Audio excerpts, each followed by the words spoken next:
Les tengo que decir que efectivamente el sermón que tengo para hoy no es uno de esos sermones fáciles. De hecho, es posible que nos haga sentir un poco incómodos, porque les vengo a hablar de un aspecto de Dios del que normalmente no hablamos. Tantas cosas que Dios tiene, tantas cosas buenas y bonitas. Y nos gusta escuchar del amor de Dios. Y nos gusta escuchar de la paciencia de Dios y la misericordia de Dios. Yo necesito la misericordia de Dios, la necesito todo el día.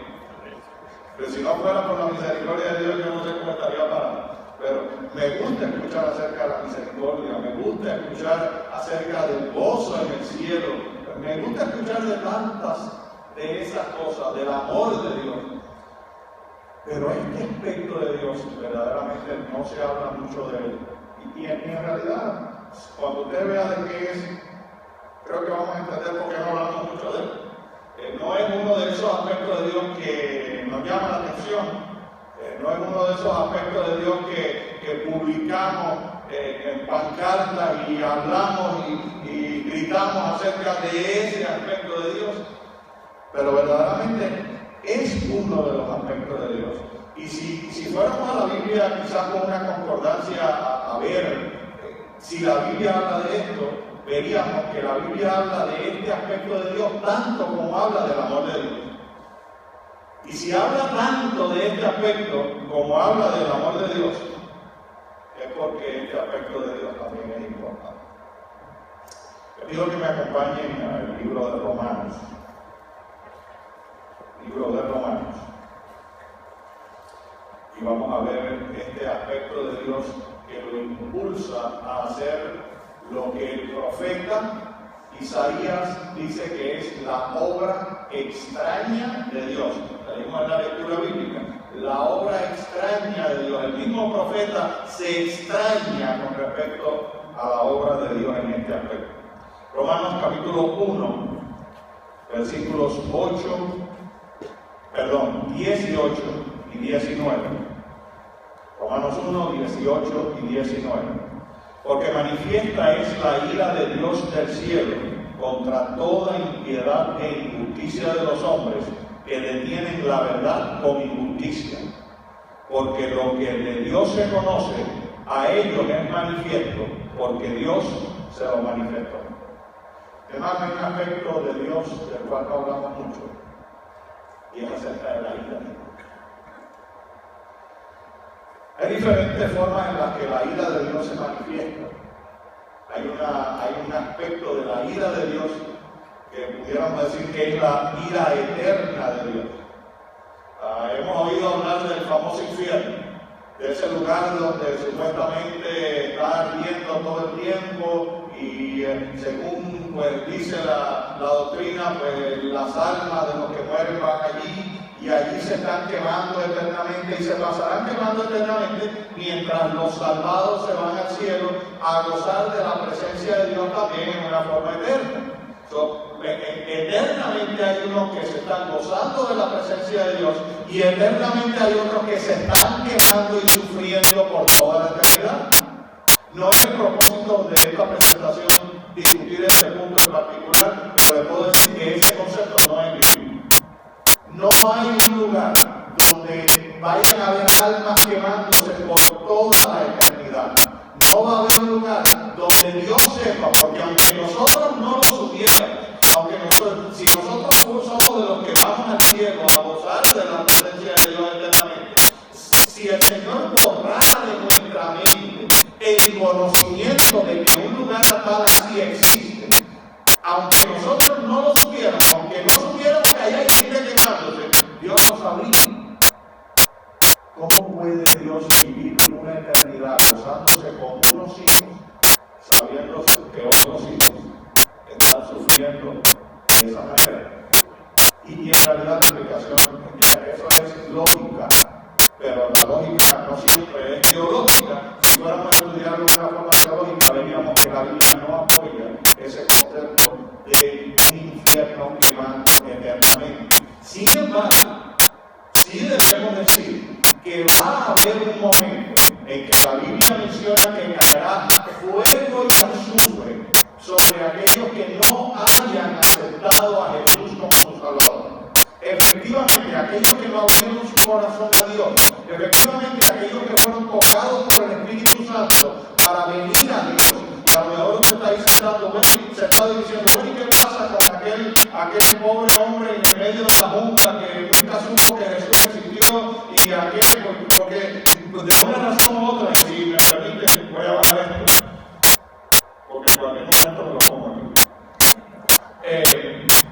Siempre cuando hablamos de estas cosas se nos ocurre pensar que alguien que está allá en la nada y que no conoció acerca de esas cosas, y es posible que efectivamente esa persona pueda existir, pero verdaderamente lo que sabemos es que el amor de Dios llega a todos y el Señor nos juzga de acuerdo a la luz que nos da, dependiendo de la luz que le dio a esa famosa persona que está en medio de la nada, que no conoció nunca quién era Jesús su Salvador. El Señor lidiará con él, pero es un problema de Dios con él. El problema de nosotros es diferente porque nosotros sí hemos conocido a Jesús. Nosotros sí sabemos de la existencia de Jesús. Nosotros sí sabemos para qué vino Jesús aquí a la tierra. Por lo tanto, lo que pasará con ese allá, eso es un asunto de Dios. El problema de nosotros es que vamos a hacer con nosotros. El mismo Pablo en un momento dice algo que cuando yo leí la primera vez me chocó, dice, ¿y qué si soy yo de salvación para otros, pero yo mismo me pierdo?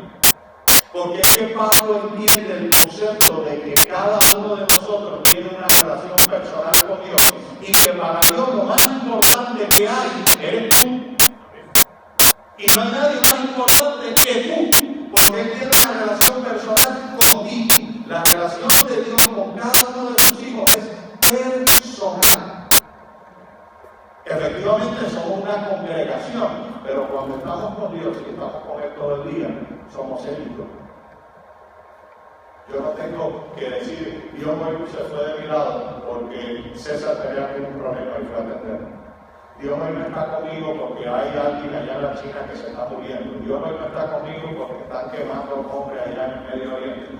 Dios está en todos lados. Y lo más importante para Dios soy yo, porque está conmigo. Sin embargo, la Biblia habla de un momento en que caerá la ira de Dios sobre aquellos que decidieron conscientemente no aceptar el llamado al arrepentimiento. Aquellos que recibieron el mensaje y lo rechazaron, por las razones que sean, pero rechazaron el llamado del Señor. La Biblia habla de lo que va a pasar en ese momento y no es bueno. La Biblia también habla de lo que pudiéramos llamar la ira escatológica.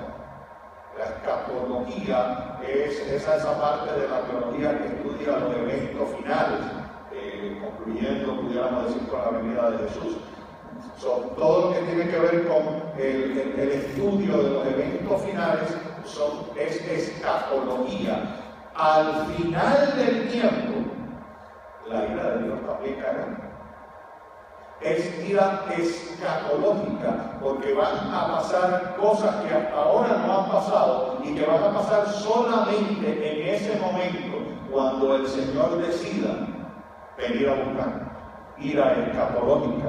La vemos en la Biblia, podemos ir a Apocalipsis, podemos ir a muchos lugares, pero mayormente en Apocalipsis la vemos entre los capítulos 6 al 19. Ahí podemos ver los 7 sellos, las 7 trompetas, las plagas. Vemos cosas que van a suceder, que no han sucedido todavía, que aún hasta nos pudiéramos preguntar, ¿y cómo va a pasar eso? ¿Y cuándo? Eso está para un futuro, porque es parte de la escatología, es parte de los eventos futuros. Y efectivamente también pudiéramos hablar de lo que puedo llamar la ira catastrófica de Dios. Hay catástrofes que ocurren porque la naturaleza así es. Pero hay catástrofes que ocurren porque Dios quiere que ocurra. Cuando cayó fuego y azufre sobre unas ciudades, no cayó porque la naturaleza quiso que cayeran. Cayeron porque Dios dijo, y caerá fuego y azufre sobre él. Eso no fue una catástrofe Porque un fuente frío se mezcló con un frente caliente y entonces hizo un tornado y entonces esos son asuntos de la naturaleza. Pero cuando cae el fuego y azufre sobre Sodoma y Gomorra, no es un problema de la naturaleza, es porque Dios quiso que eso fuera así. Cuando cae el famoso diluvio, eso no fue porque le dio a la naturaleza por hacer eso. Eso fue porque Dios mismo dijo, esto es lo que va a pasar. Pasó porque Él quería que pasara. Cuando la rebelión de Coré ocurrió, un evento en el cual la tierra se abrió y se tragó un montón de personas específicas, un tipo de personas específico, algunas personas específicas, aquellos que habían decidido no seguir a Dios. Cuando se paró Moisés y dijo, los que quieren seguir con nosotros que vengan y los que no que vayan, los que se perdieron fueron los que fueron. O sea, no fue una casualidad que cuando vino el terremoto y se abrió la tierra y la tierra se tragó a la gente, se tragó de casualidad a los que estaban del lado de allá. Dios quiso que eso fuera así. Eso es lo que yo llamo la ira catastrófica de Dios. Pero hay otro tipo de ira que vengo a compartir con ustedes en esta mañana. La Biblia habla de quien pudiéramos decir que era el Superman original. ¿Quién sería el Superman original de la Biblia? Sansón, eso es correcto. Libro de Jueces, capítulo 16. Jueces, capítulo 16, versículos 18 al 21. Jueces 16, 18 al 21. Y viendo Dalila que él le había descubierto todo su corazón, envió a llamar a los príncipes de los filisteos diciendo, venid esta vez, porque él me ha descubierto todo su corazón. Y los príncipes de los filisteos vinieron a ella, trayendo en su mano el dinero. Y ella hizo que él se durmiese sobre sus rodillas, y llamando un hombre, rapóle 7 guedejas de su cabeza, y comenzó a afligirlo, pues su fuerza se apartó de él. Y díjole, Sansón, los filisteos sobre ti. Y luego que despertó él del sueño, se dijo, esta vez saldré como las otras y me escaparé, no sabiendo que Jehová ya se había de él apartado. Mas los filisteos echaron mano de él y sacaronle los ojos y lo llevaron a Gaza y le ataron con cadenas para que muriese en la casa. Conocemos la historia de Sansón y sabemos que esta no fue la única vez que una mujer, esta mujer en particular, lo engañó. Pero las otras veces él se había podido salir del problema y dijo esta vez también, pues me escaparé igual que las otras veces. Pero había pasado algo por el cual aquella fuerza sobrenatural que él tenía ya no estaba en él y no se pudo escapar. ¿Por qué había perdido la fuerza Sansón?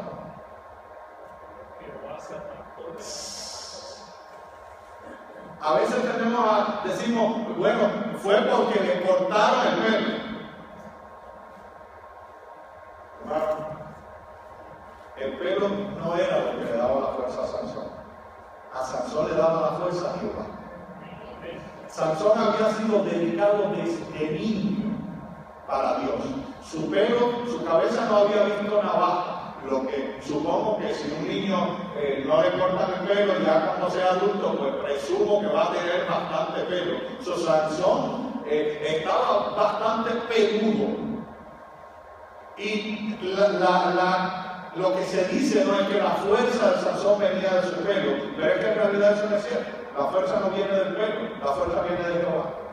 El pelo no era más que una señal externa de que él había sido dedicado a Jehová. Y había otras señales, pero el pelo era una señal muy fácil de ver de que él había sido dedicado a Jehová. Pero la fuerza no estaba ahí, la fuerza estaba en Jehová. ¿Y qué le pasó a Sansón cuando Jehová se apartó de él? Sansón perdió su fuerza.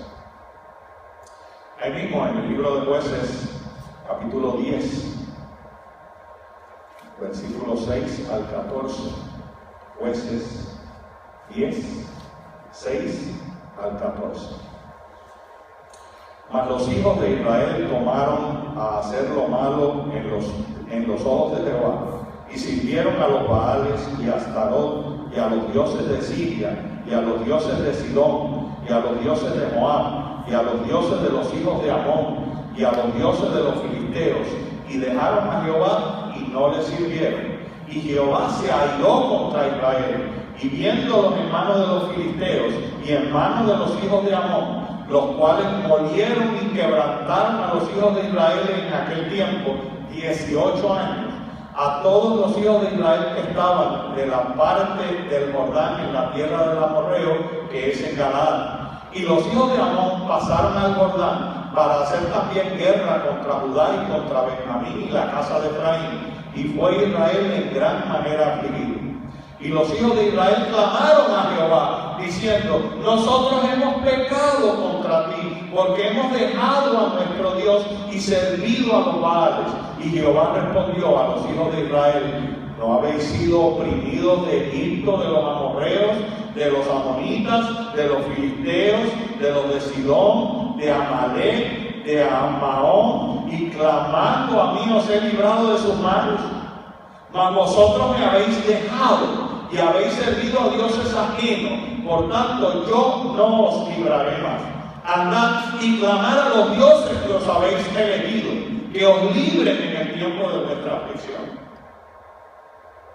Mi hermano, verdaderamente estos versículos vienen para estar aquí las próximas 3 horas. ¿Cómo es posible que el pueblo que Dios había sacado con mano fuerte, cómo es posible que el pueblo en el que Dios se había manifestado, que había llamado, que había escogido, no van a ser mejores que los demás, pero sí especiales porque iban a llevar el mensaje de salvación a todas las tierras que estaban alrededor? Un pueblo que la gente iba a ver como un pueblo diferente, donde Dios se iba a manifestar con ellos, iban a ver que progresaban, que las cosas les iban bien, y iban a ver que efectivamente el Dios de esa gente era el Dios real, no todos los dioses estos que ellos adoraban. Y sin embargo el pueblo se va a adorar a todos aquellos dioses.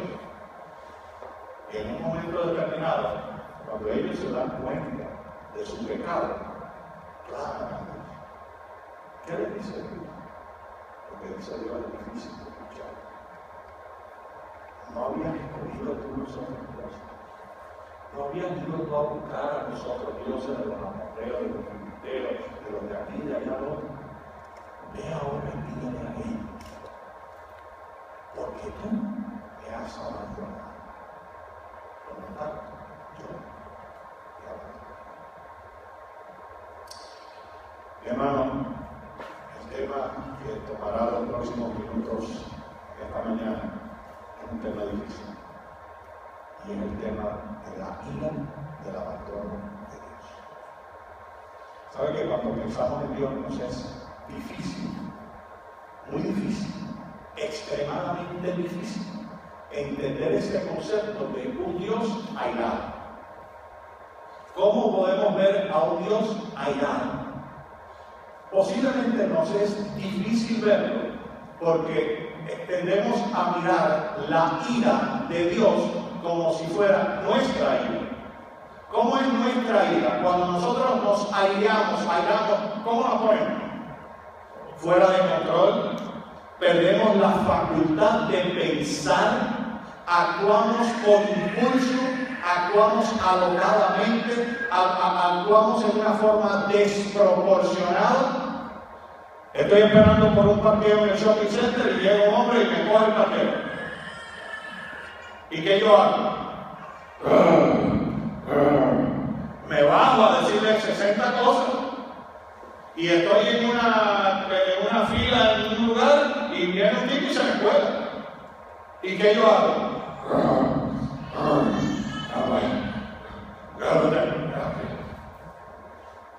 Y si me pongo pesado, me entrará una galleta ahí. No será la primera vez que usted ve a 2 personas fajadas o se entera de que se fajaron 2 personas por un problema de una fila.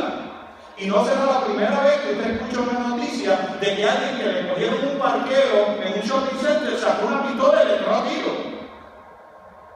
2 personas destruidas, uno muerto y ahora otro a la cárcel, 2 familias destruidas. dos vidas echadas a perder, dos vidas terminadas. No solo la vida de ellos, la vida de un montón de otras personas a su alrededor. ¿Cómo es la vida suya? Si es su hijo el que lo mata por ese asunto, o es su hijo el que mata a otro. Usted va a seguir trabajando igual, usted va a seguir funcionando igual. La vida suya, yo no estoy diciendo que se acabó, pero la vida suya va a ser diferente. Usted va a pasar, o sea, ese acto de ira de su hijo ocasionó un impacto en un montón de personas. ¿Y por qué hizo eso? Porque perdió la facultad de pensar. Porque efectivamente, aunque le hayan comido el paquete, la solución para eso no es matarlo. Esa no es la solución. Eso es una penalidad desmedida al delito, si pudiéramos decir. Desmedida. A una persona que no ponga moneda en un parquímetro y venga el policía y lo vea y se lo lleve preso y le metan 50 años de cárcel. Eso es desmedido. A una persona que entró a una tienda, a un Walmart, y se encontró un llaverito y lo vio y le gustó y se lo echó en el bolsillo y salió, y cuando salió lo pararon y le metieron 80 años preso. Efectivamente, ahí pasó algo que no debía haber pasado, pero lo que le hicieron no guarda medida con lo que pasó. Y así es nuestra vida. Cuando nuestra esposa nos dice algo que no nos gusta, cuando nuestro esposo se comporta de una forma que no me gusta, perdemos la habilidad de pensar, de razonar, y muchas veces hasta decimos cosas que si nos dieran la oportunidad de echar para atrás, quisiéramos hacer como una caña de pescar y recoger el hilo. Pero el problema es que esto, cuando se va, se fue a mi mano. Mire, tratar de meter las palabras en la boca, una vez que usted las dice, es como tratar de meter la pasta de dientes en el tubo después que usted la sacó. Mire a ver si es fácil meter la pasta después que usted la sacó en el tubo. Y así de fácil le va a hacer recoger esas palabras, porque aunque pida perdón, esas palabras se quedan en el corazón de la gente. Olvídense de eso. Aunque pida perdón y lo perdone, somos humanos y esas palabras, dependiendo de lo que usted haya dicho, eso no tiene regreso. Eso no tiene regreso. Actuamos en una forma sin pensar. Y entonces, cuando empezamos a mirar hacia Dios y hablar de la ira de Dios, tendremos a pensar en términos de ira en la misma forma que nosotros nos airamos. La ira entonces de Dios sería una ira desmedida. Estaríamos hablando de un Dios fuera de control. Estaríamos hablando de un Dios que ha perdido la habilidad de pensar, de razonar, de actuar razonablemente. Y Dios no puede hacer eso. Entonces, ¿a qué nos referimos cuando estamos hablando acerca de la ira de Dios? Efectivamente, la palabra que se ha utilizado más en la Biblia para hablar acerca de la ira de Dios es una palabra que al traducirla, más bien lo que nos quiere decir es que hay una firme oposición en contra del mal. Es una objeción de Dios en contra del mal, un rechazo del mal. Pero no es la pérdida de control de Dios, no es la pérdida de Dios de su habilidad de razonar, de actuar en una forma con medida, de actuar en una forma, pudiéramos decir, racional. ¿Y quién puede hablar de Dios para decir eso? Pero para poder como que entenderlo en una forma racional. La ira de Dios no es irracional. La ira de Dios lo que es un rechazo a lo que es malo, una objeción a lo que es malo, una objeción a lo que no debemos hacer, donde Dios se define y dice, esto es así. Y saben que hasta la misericordia de Dios tiene su límite. Y la misericordia de Dios con límite la vemos desde el mismo Edén. ¿Qué pasó allá en Edén? El Señor les había dicho a Daniel, mira, coman de todo árbol del huerto, que pueden hacer y pueden deshacer, y esto es tuyo, y haz todo lo que tú quieras, y todo, pero fíjate, este árbol que está aquí, no puede comer de ese árbol. Y Adán y Eva pues hicieron otra cosa. Tomaron una decisión de comer de ese árbol. Pero quizás quisiéramos ver a un Dios misericordioso que viniera y le hubiera dicho: ay, mis hijos, ¿por qué comieron de ese árbol? Bueno, hagamos una cosa, no vuelvan a comer de él. Eso fue lo que hizo Dios. Dios, cuando dice esto es lo que es, mi hermano, eso es lo que es. No es otra cosa. Dios tiene misericordia, pero cuando Dios pasa una raya, esa es la raya de Dios.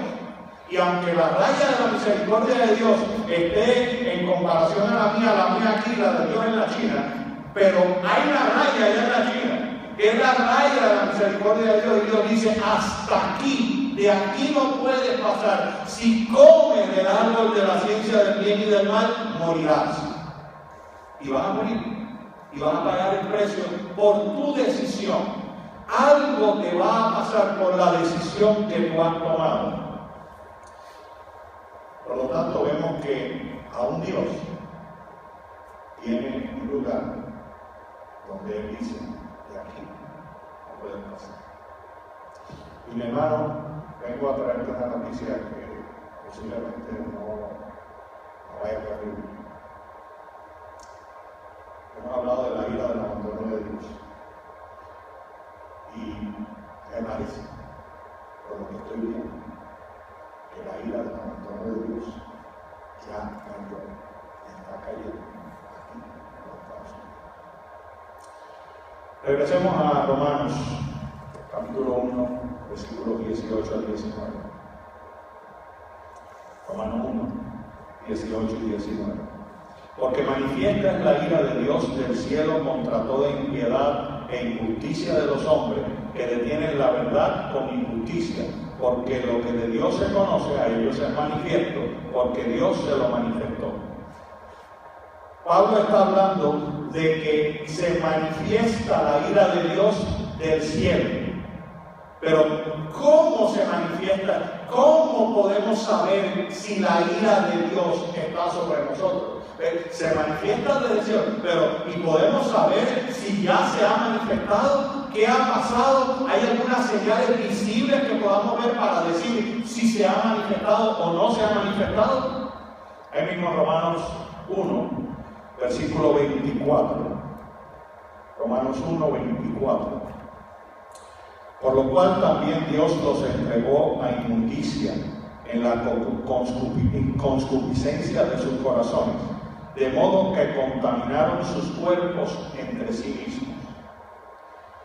Mi hermano, el primer indicio de que la ira del abandono de Dios está sobre nosotros es la revolución sexual que ha ocurrido en este país. Y esta revolución sexual lleva andando mucho tiempo. En cierta medida era un tren desenfrenado hasta que llegó el SIDA. Entonces, cuando llegó el SIDA, como que pusieron los frenos, pero el tren siguió avanzando, porque el tren que va a alta velocidad, aunque tú le pongas el freno, el tren sigue. Y efectivamente el tren siguió, y el SIDA se siguió propagando. Y hoy en día ya prácticamente no se habla del SIDA porque te tomas 17 pastillas diarias y sigues viviendo.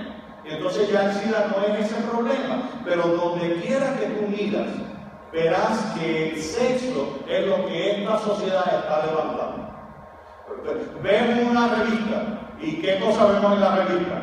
Pues fotos de muchachas vestidas en una forma que posiblemente no sea la mejor ni la más adecuada. Vemos un programa de televisión en la casa. No estamos hablando de programas de televisión a las 2 de la mañana, programas de televisión a las 8 de la noche, a las 7, a las 9, novelas, ya sean hispanas o americanas, programas. Y usted verá cosas ahí que hace años esas cosas no se veían a esas horas, porque se respetaba el hecho de que nuestros hijos están mirando televisión a esas horas.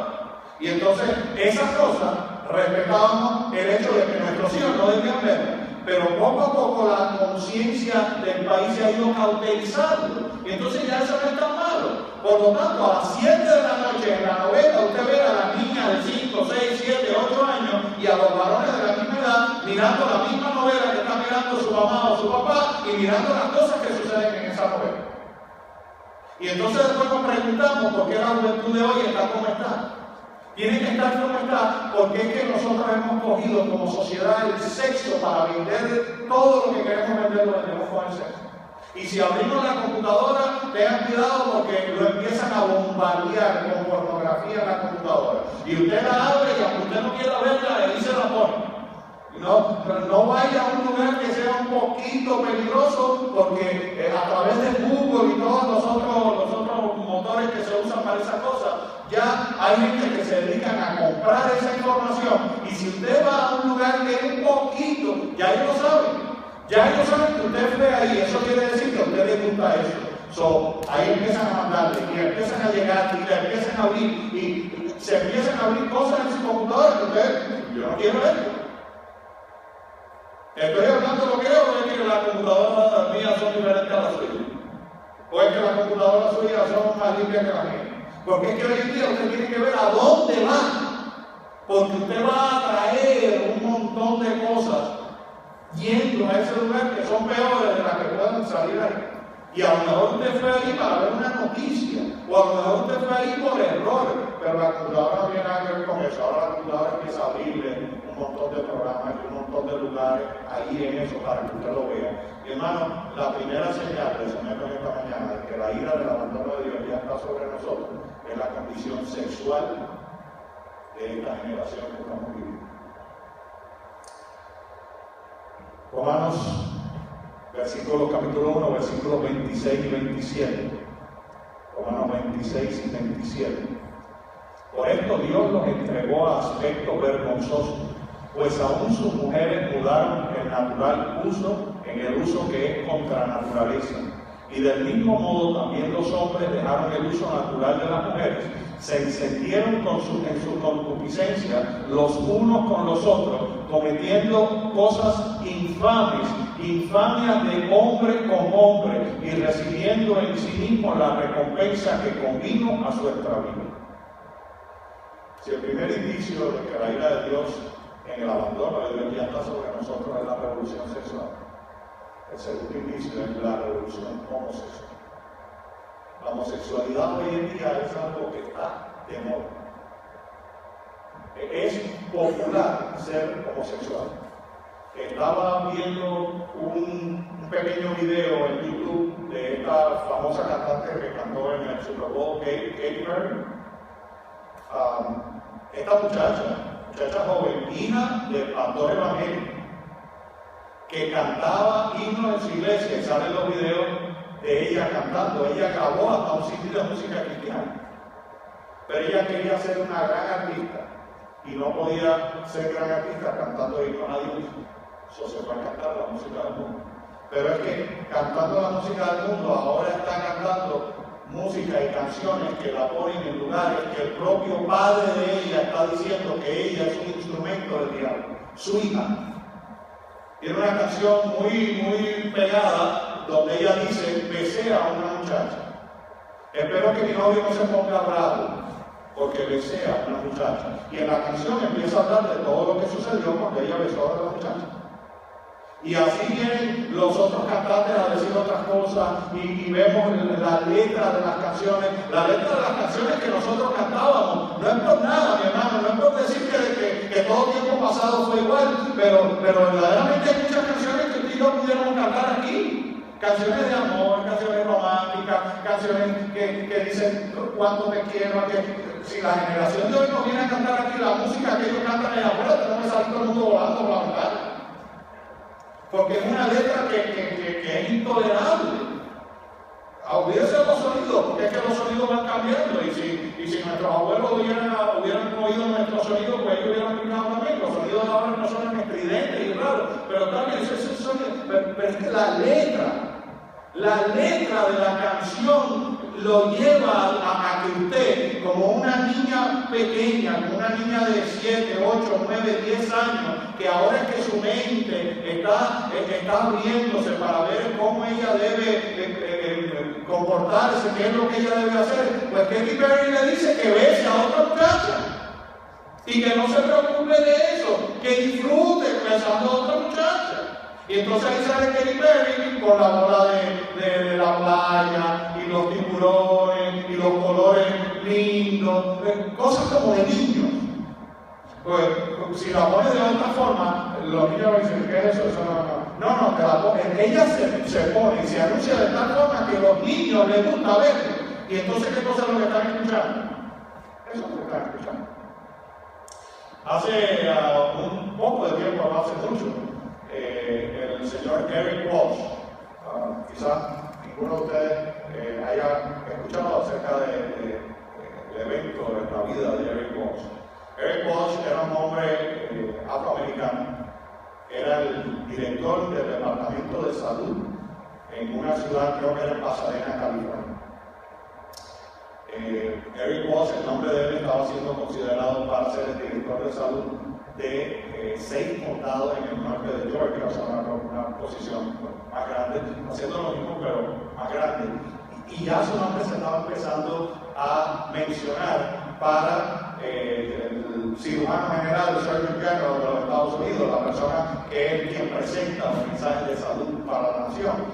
Ya se estaba empezando a hablar de él como un posible candidato para esa posición. Eric Walsh es también pastor argentino.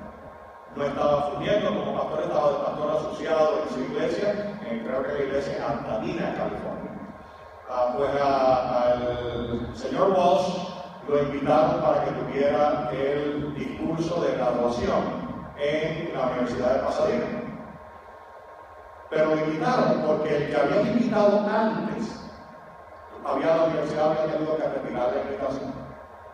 Habían invitado a una persona conocida en Hollywood que se había graduado de esa universidad para que viniera a traer el discurso a los graduandos, pero se había visto en el internet videos de él teniendo relaciones íntimas con su novio.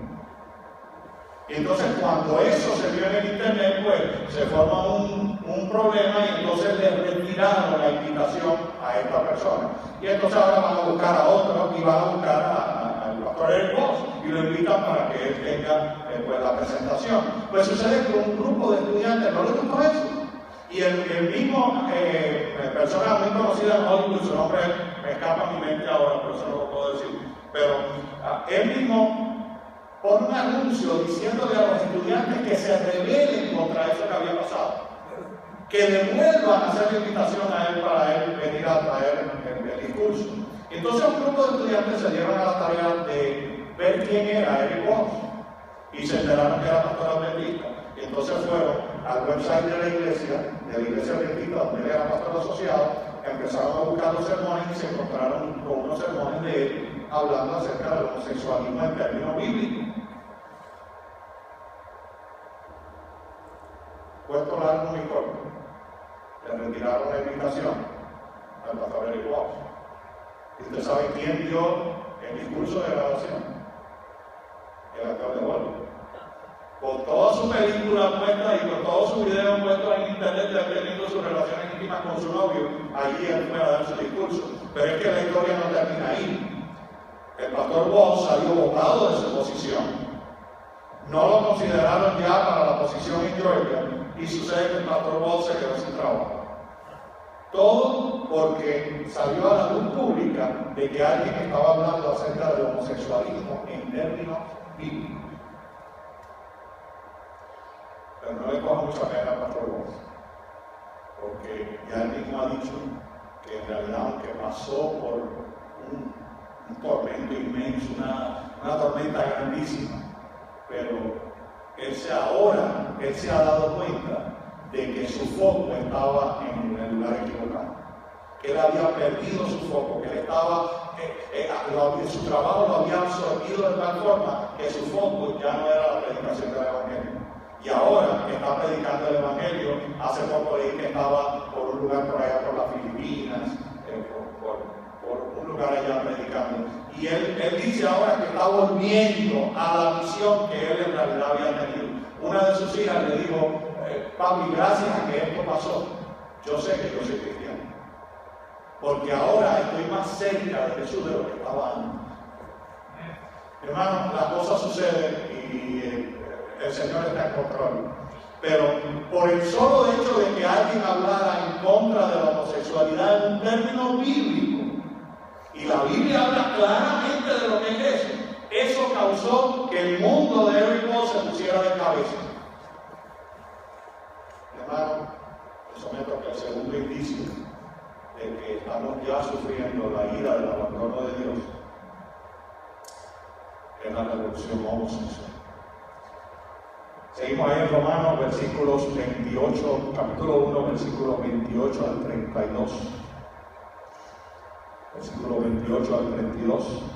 Y como a ellos no les pareció tener a Dios en cuenta, Dios los entregó a una mente depravada para hacer lo que no conviene, estando atestados de toda iniquidad, de fornicación, de malicia, de avaricia, de maldad, llenos de envidia, de homicidios, de contienda, de engaños, de malignidades, murmuradores, detractores, aborrecedores de Dios, injuriosos, soberbios, altivos, inventores de males, desobedientes a los padres, necios, desleales, sin afecto natural, implacables, sin misericordia, que habiendo entendido el juicio de Dios, que los que hacen tales cosas son dignos de muerte, no solo las hacen, mas aún consienten a los que las hacen.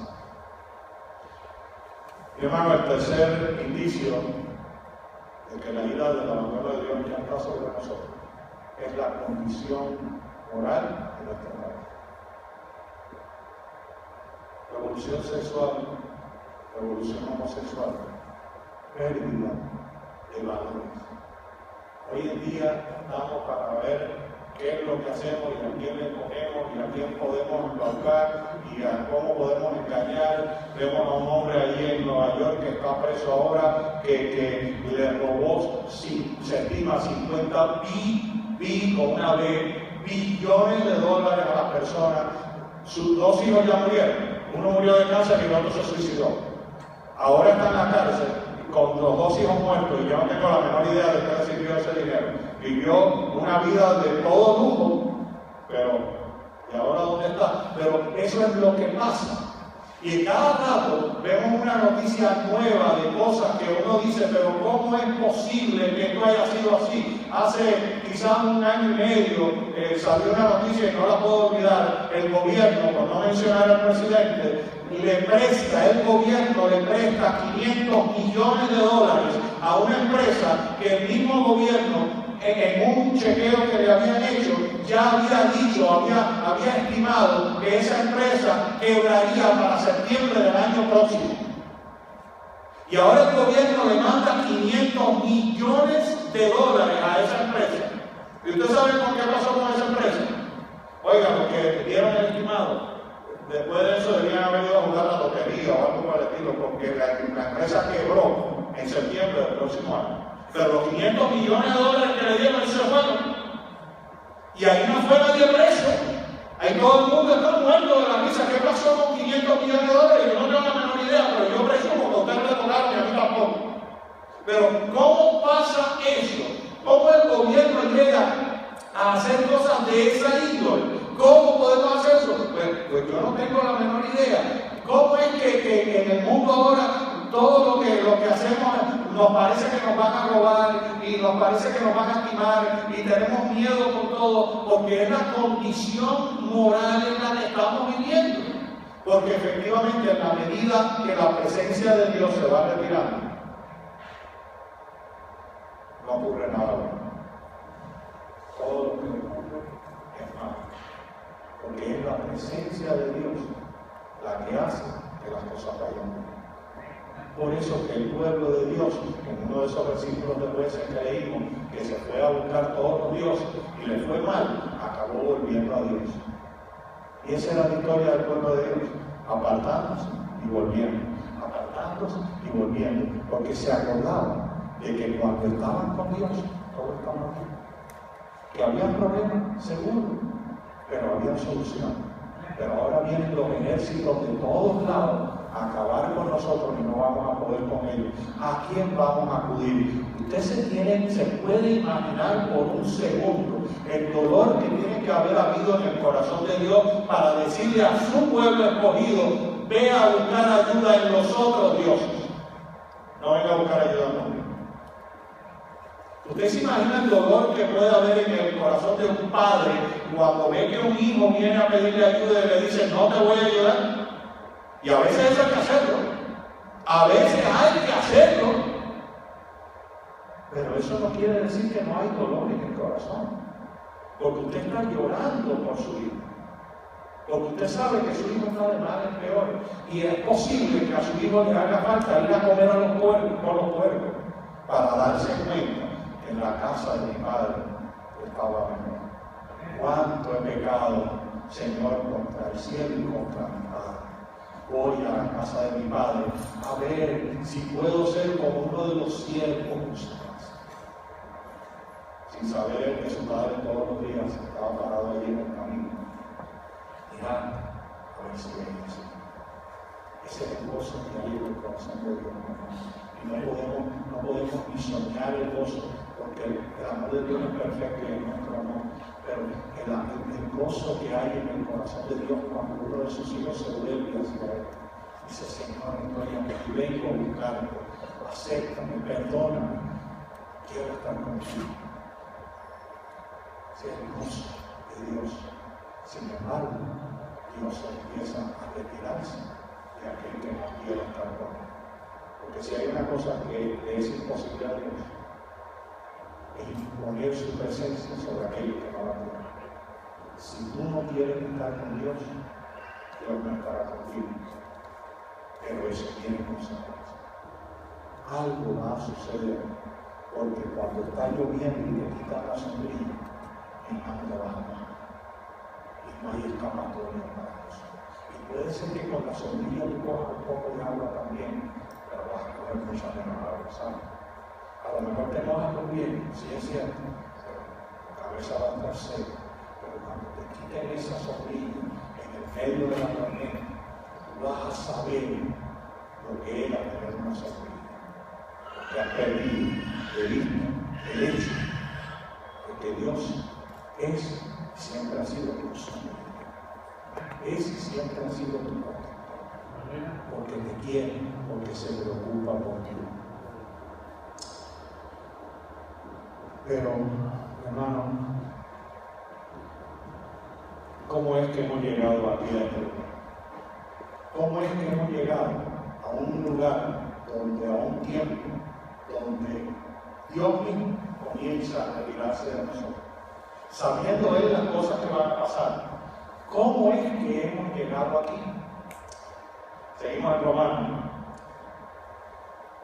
Nos vamos al versículo 18. Porque manifiesta es la ira del Dios del cielo contra toda impiedad e injusticia de los hombres que detienen verdad con injusticia. Porque lo que de Dios se conoce, a ellos es manifiesto. Porque Dios se lo manifestó. Porque las cosas invisibles de Él, su eterna potencia y divinidad, se ven claramente desde la creación del mundo, siendo entendidas por las cosas que son hechas, de modo que son inexcusables.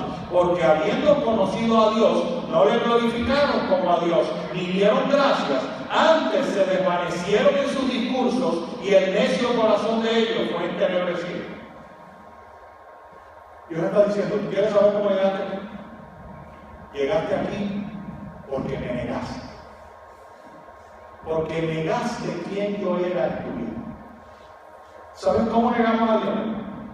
Lo negamos de tantas formas, pero cuando hablamos de que la vida se originó porque una célula surgió de la nada, no sabemos cómo, cuándo, cómo, pero esa célula surgió y de momento a esa célula, que no sabemos dónde estaba, ni en qué aire, ni en qué lugar, y cómo fue que fue, porque nunca hemos visto vida espontánea, jamás la hemos visto, pero sin embargo así fue que pasó. Pero ahora esa célula decidió partirse en dos.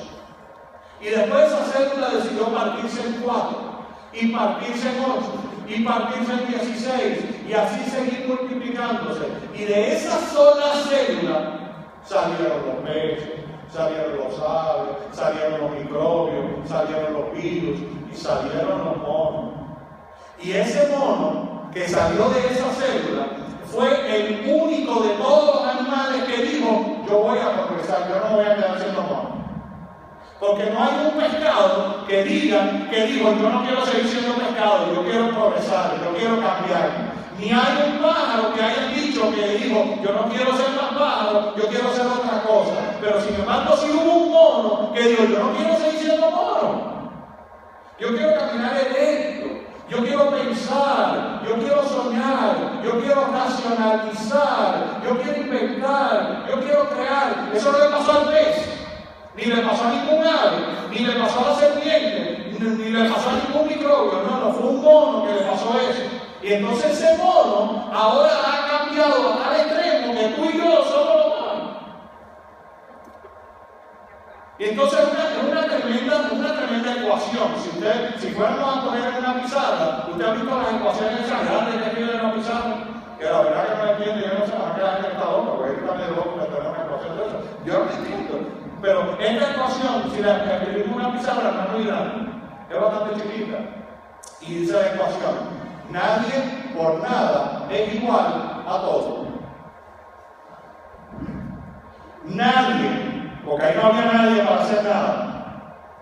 Por nada, porque efectivamente no había nada, es igual a todo lo que existe. Y esa es la teoría de la evolución. Y nos olvidamos de lo que quiere decir la palabra teoría.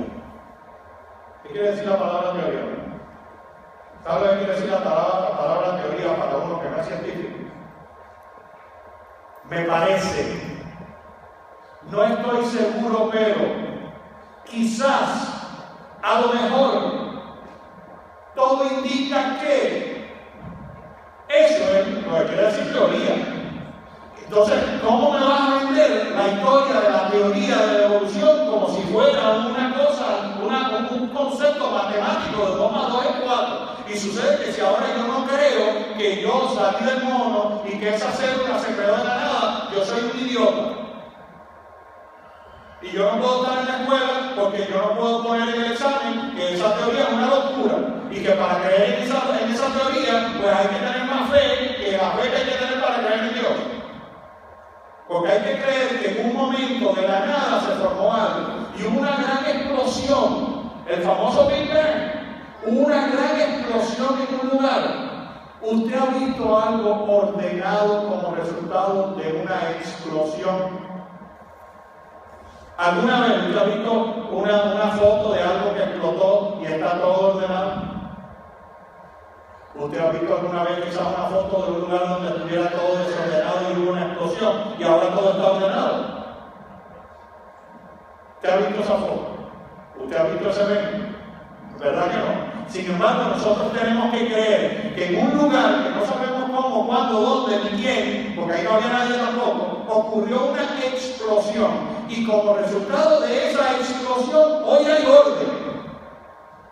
Porque hoy los científicos le pueden decir cuándo va a pasar el cometa, a qué hora y en qué día, y por dónde va a pasar. Y los científicos le pueden decir dónde está la órbita de cada planeta, porque todo está ordenado. Y Colón y los de antes de Colón viajaban y no tenían un GPS.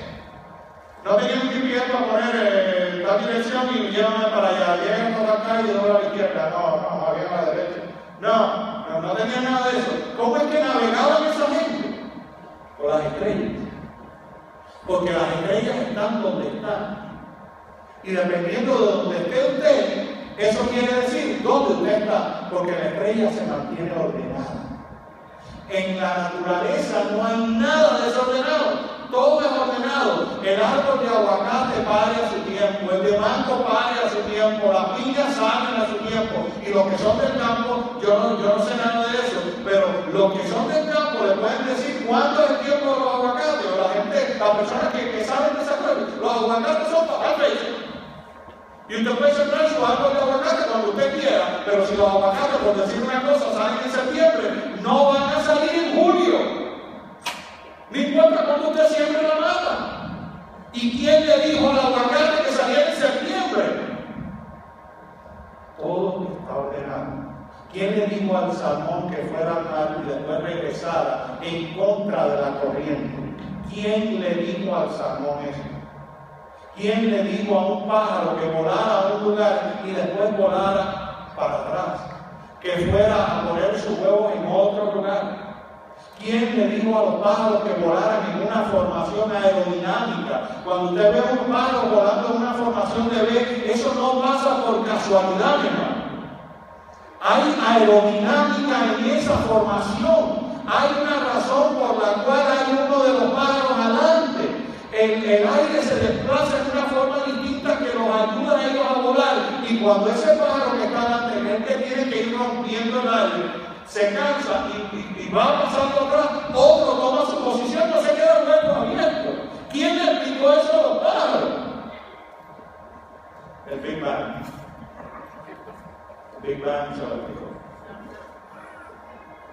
Mire, creer en el Big Bang es como imaginarse que pasara un huracán por un rastro.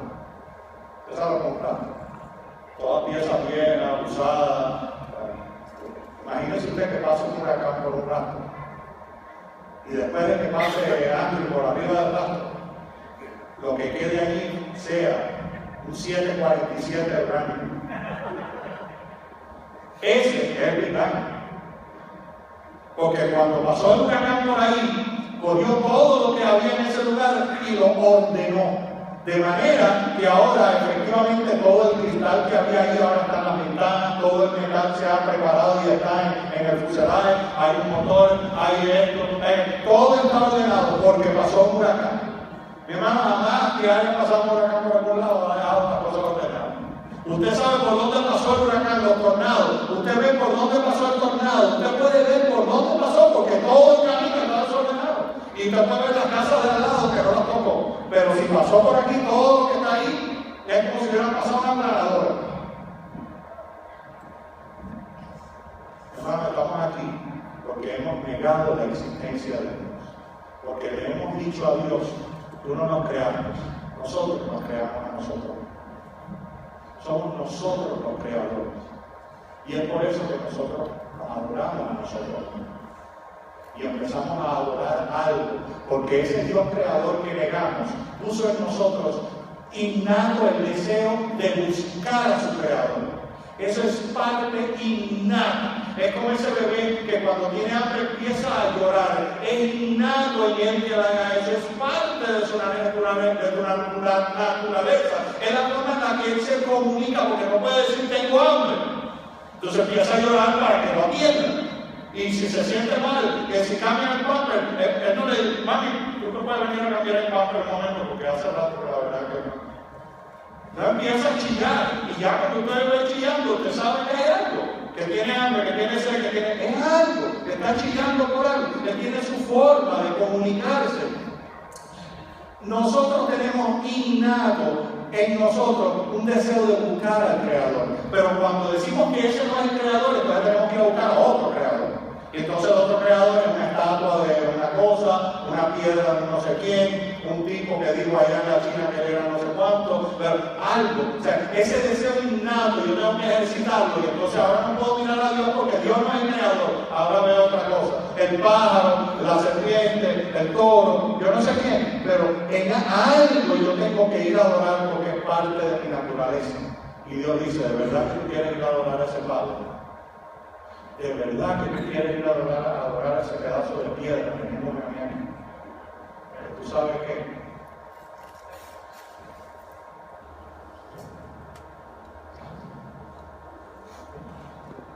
Tírate ahí de rodillas delante del pedazo de piedra. Y pídele a la piedra.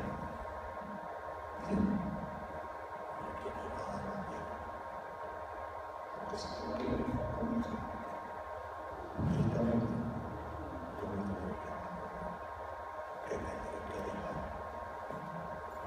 Hay una consecuencia para eso.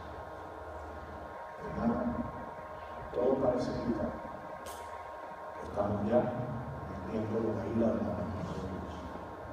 Y la ira del abandono de Dios no se pone mejor. Mientras más vamos lejos, vamos poniendo la sombrilla, más agua te va a caer por la vida. La sombrilla se está dejando porque también nosotros nos estamos alejando de Dios. Y Dios no va a imponer su presencia sobre este país. un país que fue creado para ser el que lleve el mensaje. Sabemos bíblicamente que la mujer iba a ser perseguida y iba a ir la mujer a un lugar que había sido preparado para ella para que allí pudiera tener refugio. Eso es profético. Apocalipsis lo dice, no es el punto de la presentación esta mañana, pero ese lugar que Dios preparó para que la mujer, que proféticamente hablando sabemos que es la iglesia, pudiera ir a esconderse y pudiera ir allí a progresar, fue este país. Fue este país. Y este país que Dios protegió, preparó para que grandes cosas salieran de aquí. Grandes cosas también van a salir de aquí, pero van a salir de aquí. Porque cuando Dios termine de mantener este país, vamos a ver las persecuciones, vamos a ver cómo este país se une a la bestia para entonces perseguir a aquellos cristianos que verdaderamente quieren adorar a Dios. Hermano, la ira del abandono de Dios está aquí. Un día tú tomaste una decisión de seguir a Jesús. E insto a que esa decisión la confirme en esta mañana. Que si bien Dios esté abandonando a este país, esté apartándose de él porque el país no quiera saber de Dios, Dios no necesita abandonarte a ti. Porque si tú quieres que Dios esté contigo, el mayor gozo del cielo será venir a mí. Porque todo aquel hijo que clama por su padre viene. Su padre quiere estar contigo. Acéptale una vez más. Si una vez tomaste la decisión, confirma tu decisión con el Señor. Y si no la has tomado, esperes más. ¿Qué estás esperando? Toma tu decisión. Y públicamente voy a aceptar el sacrificio de Jesús en la cruz del Calvario. Voy a bajar a las aguas bautismales. Voy a hacer una buena criatura. Porque la presencia de Dios está y estará en mí. Y es por eso que yo acepto el nombre de mi Dios Redentor, de mi Dios Salvador, Jehová de los ejércitos. Santo, santo, santo. Que el Señor te bendiga y que su presencia quede en tu corazón, de hoy y para siempre. Amén.